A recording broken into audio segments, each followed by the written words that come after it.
Good morning, everybody. This is Diggs. It is bright and early at 1:14 a.m. here. We've got all the details. It's a beautiful day. Let's go ahead, get your Monday started, and let's dig in.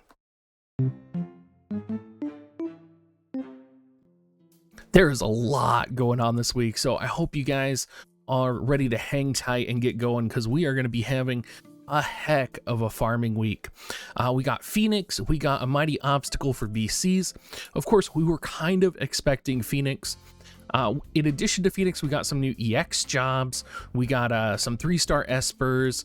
It's going to be a busy week. There's going to be lots to do. So let's start by looking at the Phoenix VC. Of course, it's going to give, for fire type units, party ability, magic attack, resistance up, dexterity up, and pierce attack up. I'm really excited to use this VC with Christmas Mashery potentially, and if I ever pull him, King Mont as well. For fire type individual units, it did get a global exclusive buff. So the global exclusive part is attack up, and then the individual effect is going to give max HP up as well. And you can see down here the global upgrade is the attack up portion of that. Now the actual Phoenix ability is pretty crazy, and I'm wondering if we're going to see some use of this with the evocation staff. It's going to heal all of your allies, give a powerful regen. It's going to raise your allies' attack and healing power and increase the effect of fire units and significantly lower enemies' fire resistance. So it's going to be pretty beast. The other VC that we got, a mighty obstacle, is another MR VC. For ice type units party-wide, it's going to give wind attack resistance up, unit attack resistance up, and at max level, it's going to give ice units wind eater. The limited bestowed effect is going to be defense up for ice type units. So this is going to be another VC for ice type units. It's definitely going to be a win more card, right? I have recently been working on my tower guide because tower probably coming next week or the week after, and I can actually see some situations where you're bringing ice units onto wind floors, and this could give you a substantial advantage if maybe they have really high resistances or some other type of niche use like that. We are going to get the challenge missions for Phoenix, which will give us 75 Fire Wings of Legends Phoenix VC shards, which will be really cool. The EX jobs that are being implemented are going to be YERMA, Nawsha, and ETRE. Out of the 3 of those, I do know that Nawsha's EX is supposed to be pretty good.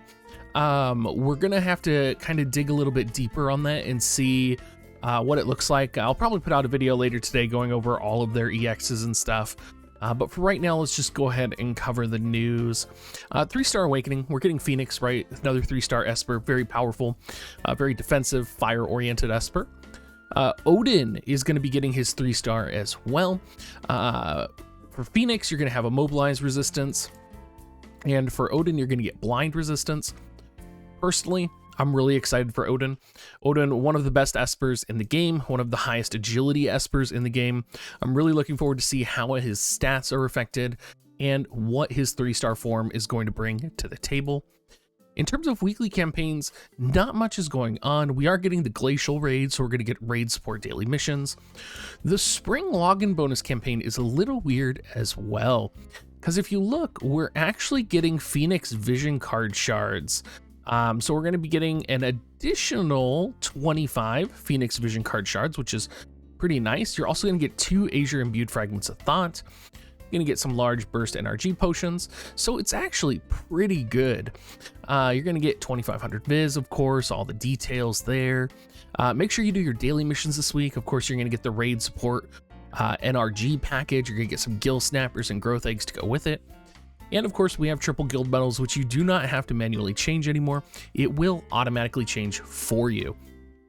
Now, what most people are probably waiting for is the Glacial raid.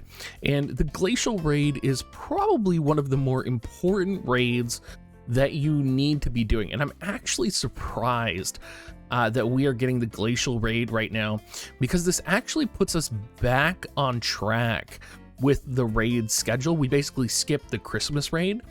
So it's a little surprising to me that we're getting Glacial right now. And it makes me wonder if we're going to be more in tune with JP's raid schedule. Also makes me wonder if maybe Christmas EX units are going to be delayed now even further because, you know, this was their opportunity to bring a Christmas raid. This was also the opportunity to bring Christmas EX units. So little worried about what it means that we're seeing Glacial right now. But the Glacial raid is actually really good. It's going to be a primary ice element unit with weakness to slash attack. And the bonus units are actually going to be pretty good this time around. Of course, King Mont is going to be great because he has a dream within a dream, right?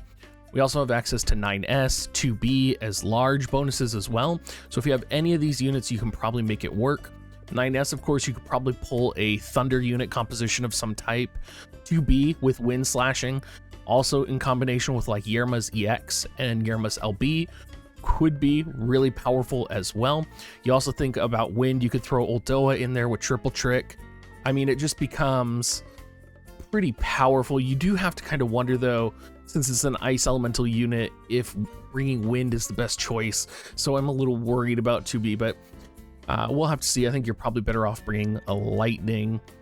We do also have the Brigandine armor. Brigandine armor is probably one of the best armor pieces in the game. It is kind of a heavy armor piece, and it does have very, very high restrictions in terms of the jobs that can use it.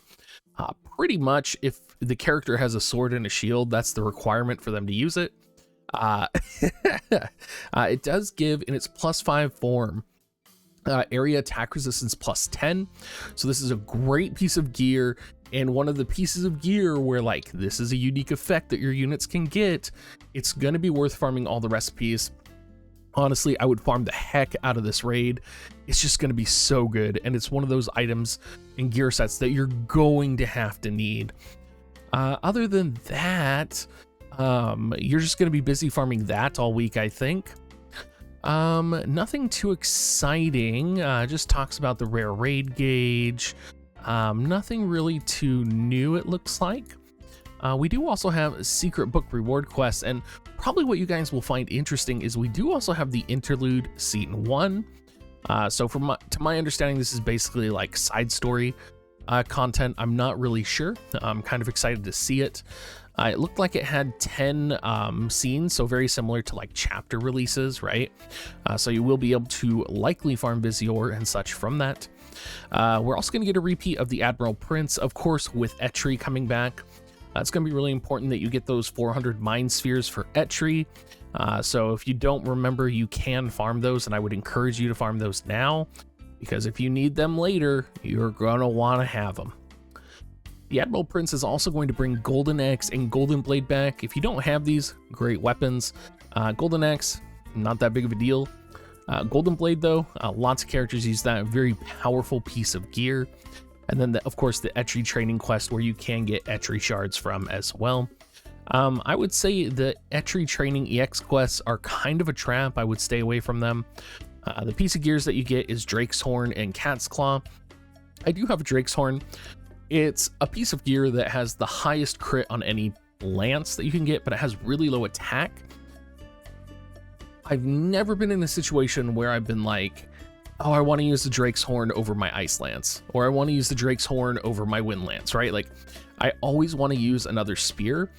I've never really been in a situation though where like I'm constantly fighting like a dragon to benefit from the dragon bonus on it. So I mean, maybe it's worth farming one, but I would say if you're like newer player, don't waste your time on this. Focus your time elsewhere. It's going to be a better investment for you. Secret book reward quests, we are going to get Spear Fist Gun. Other than that, that's basically all of the news for the week. I am going to do my summon, and hopefully we'll get a King Mont. If you guys don't know, I did pull a little bit for King Mont. I did the 14k step up and I did not get King Mont. So hopefully I did not get him once again, but he will come to me at some point. Yeah, I hope you guys all have a great rest of your day. I'm going to go get my first COVID shot with Giant today, and I'm planning on streaming Nier later tonight. So I hope to see all of you guys there. We'll probably be starting about 5 p.m. Pacific. I've been really enjoying it though, so I might even start earlier. As always, if you do want to support me, make sure you use my affiliate link, dig.gs/coins. You can also go to dig.gs/discord as well. And you guys, thank you so much, and have a great rest of your day.